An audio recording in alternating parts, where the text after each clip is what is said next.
এই জন্য নওজোয়ান মনে রাখো, দুই চারজন বেনামাজি, দুই চারজন অসৎ চরিত্রহীন নারী ছবি দেখে জীবন শেষ করতেছ, তোমার মতো অপদার্থের জন্য ইসলাম আর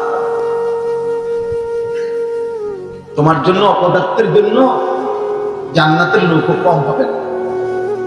তুমি কামে লাগবে না। তুমি মনে করছো জীবন মানে ভাত তরকারি আর মানুষের বেড়ি সব আর উলঙ্গ নর্তকী হবে।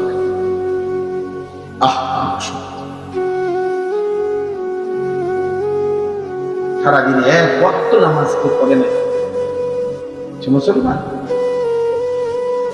সে মানুষের বাচ্চা। আমি তাদের মানুষের বাচ্চাই তো মনে করি, সে তো ইনসানই না, অত কোনো মানুষের বাচ্চা মুসলমান তো গুরু, অত ইনসানের কোন কাতারি হাইওয়ান, তো শয়তানের আখলাক।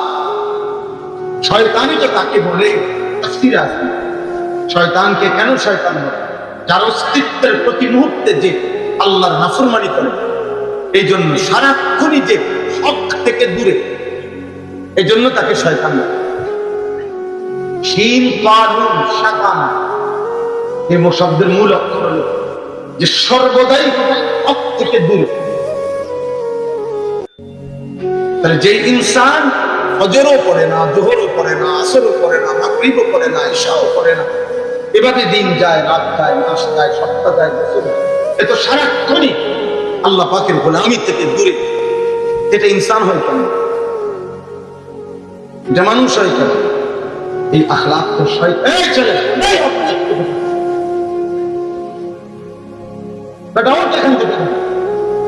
অসভ্য কোথাকার।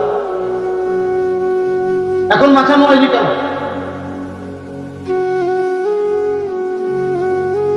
তুমি চলে যাও বেটা।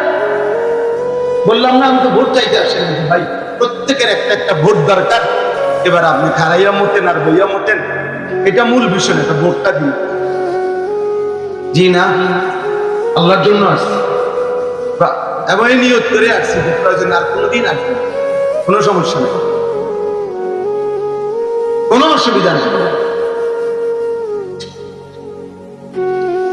একবারের জন্যই আসা, পৃথিবীতেই তো একবারের জন্য আসছে। পৃথিবী থেকেই যেদিন আমরা চলে যাব, আর কোনো দিন ফিরব না। ফিরব? দয়া করে বুঝতে। অতএব আমার মূল কথা প্রথম এটা বলবো, আমার মালিক নিবে কি?